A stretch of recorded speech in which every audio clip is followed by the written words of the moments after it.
So I watched the Signs of the Holy War, which is the 4 episode like OVA on my own time off camera, just because like vast majority of it was filler with a little bit of useful information. So this season being called the Revival of the Commandments makes so much sense, because Merlin told us that the red and the gray demons are like foot soldiers compared to the 10 commandments who were right under the Demon King.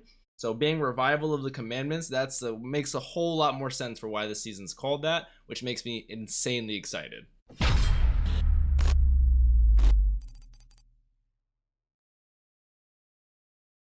What's up, Dapper Squad? It's your boy Darius, back at it again with Season 2, Episode 1 of 7 Deadly Sins. I am very excited to hop into this. I've heard Season 2 is incredible in terms of 7 Deadly Sins. Like, people say it's magnifique. And so only gets me hyped, because whenever you guys are hyped, we're similar in so many ways when it comes to anime, so I know I'm going to be hyped as well. Like I said in the little pre-intro, the only useful bits of information I got from the Signs of Holy War are that Dreyfus is now a demon, somehow. I'm not even going to try to question that. I'm just going to, hopefully they'll explain something to me, because Dreyfus is alive and a demon and helped Hendrickson stay alive and use the flying arm, one of his flying arms, to give him the piece of the coffin, right? That's what Meliodas' broken sword handle has always been, to resurrect the 10 commandments, and it looks like he did that. Bartra also had a vision of that happening, so I know some shit's about to go down this season. Now remember, guys, with certain shows, especially with Sony Music Japan, which is what 7 Deadly Sins is by, Aniplex pretty much, because Aniplex is under Sony Music Japan, they are the worst when it comes to copyright, so I will not be posting the reaction here on YouTube. Make sure you click the link in the description for the reaction. But with that being said, the first and last episode of any season are always free, full length, for any of you guys who want to know what that's like, or want to consider checking out the Patreon. So should be the free full length for you at the top of the description. Check that out. Come back here for my review afterwards, and if you guys do like that format, consider checking out the Patreon. Like I said, if you guys have any questions about this show or about any other shows that you want to ask me, you can do that in the Discord down below. Other than that, I say we hop right on into this. 7 Deadly Sins Season 2. On Netflix it says Season 3, but the Revival of Commandments Episode 1.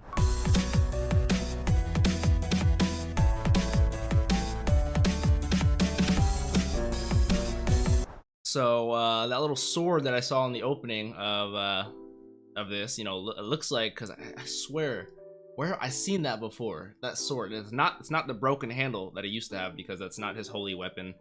That's just the revival tool necessary for the 10 commandments, so he always kept it with him in fear that something like this would happen. So episode 1, the 10 commandments are already back. The guy who looks like, it's crazy how human some of them look, but he's like, is that guy still alive for 3,000 years? Meliodas. And I know it's been kind of something that was talked about in season 1, how Meliodas, like, it's been like, what, 10 years since the whole ordeal when we got turned traitor? Like, why do you still look the exact same, Meliodas? You know, he doesn't age because he's a member of the demon clan, especially because the horn that told Bond to kill Meliodas, that he also destroyed in the signs, said, like, I think she said humans, but we humans, fairies, gods, and giants will never like be on a peaceful relationship with you demons. And she said, once your friends figure out who you are, they're gonna turn on you. So, you know, I don't want to specifically say what they're implying, but we've known he's a demon fuck for a while. But I do love the separate stories that we're getting. Like, there's some conjecture and misinformation about what happened with Dreyfus at the end. So his son and his nephew, and then Hauser, who Hauser only heard some of the bad stuff, are gonna go search for the truth. I love that little side plot. You got Bond, who left and is leaving to go to the Fairy King's forest, who King thinks is destroyed. So of course King would want to go see that as well, which as a huge tie-in to the Bond OVA, which I love the Bond OVA, Bandit Bond. And just, you know, delve deeper into him and Elaine.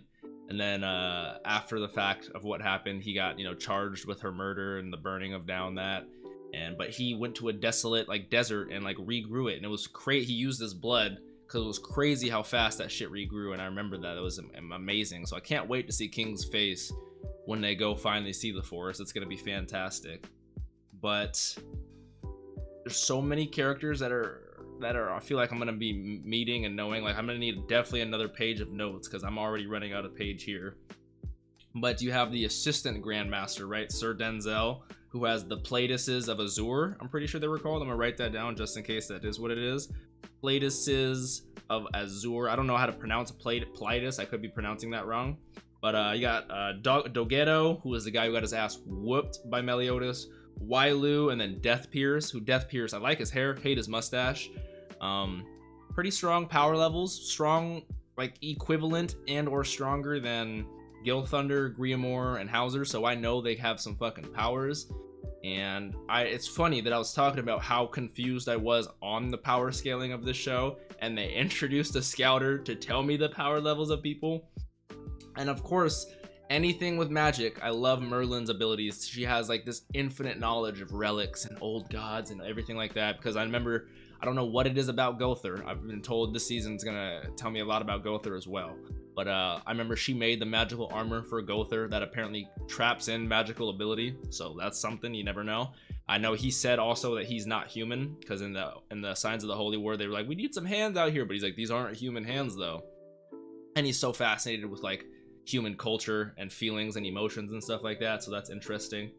But the Balor Magic Eye, the Scouter, that's just funny that we put that on Hawk too.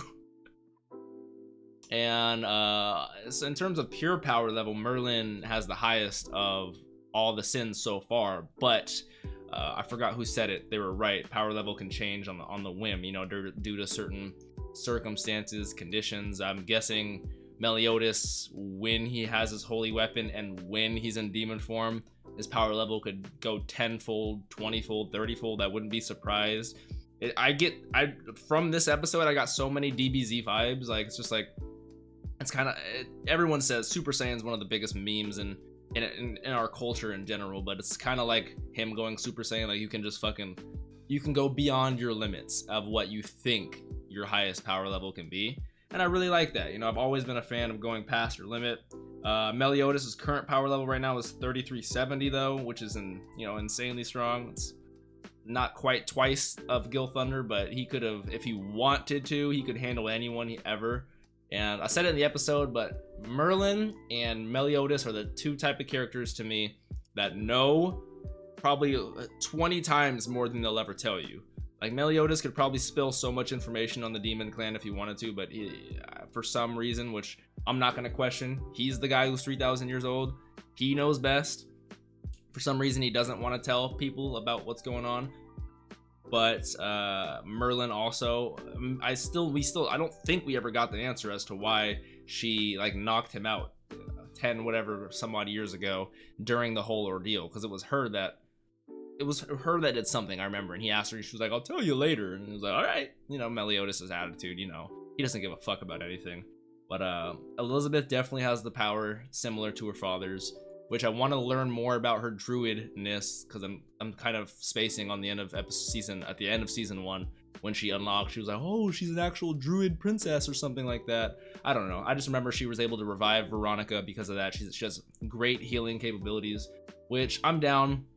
She needs to be the healer. I'm down. Hawks is the Order of Scraps disposal. You know, we need him for other reasons, but this season looks like it's gonna be literal insanity. Like, there's about to be some crazy ass fights. How many episodes are in this season?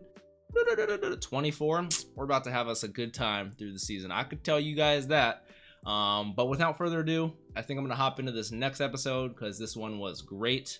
I'm very much looking forward to this. Hopefully you guys are. If you did, please leave a like down below. Let me know what you thought down below, of course. Check out the Patreon if you guys want to see the next episode ahead of time, or maybe the full length if you guys are considering that. I appreciate you, Dapper Squad. Peace out, you guys.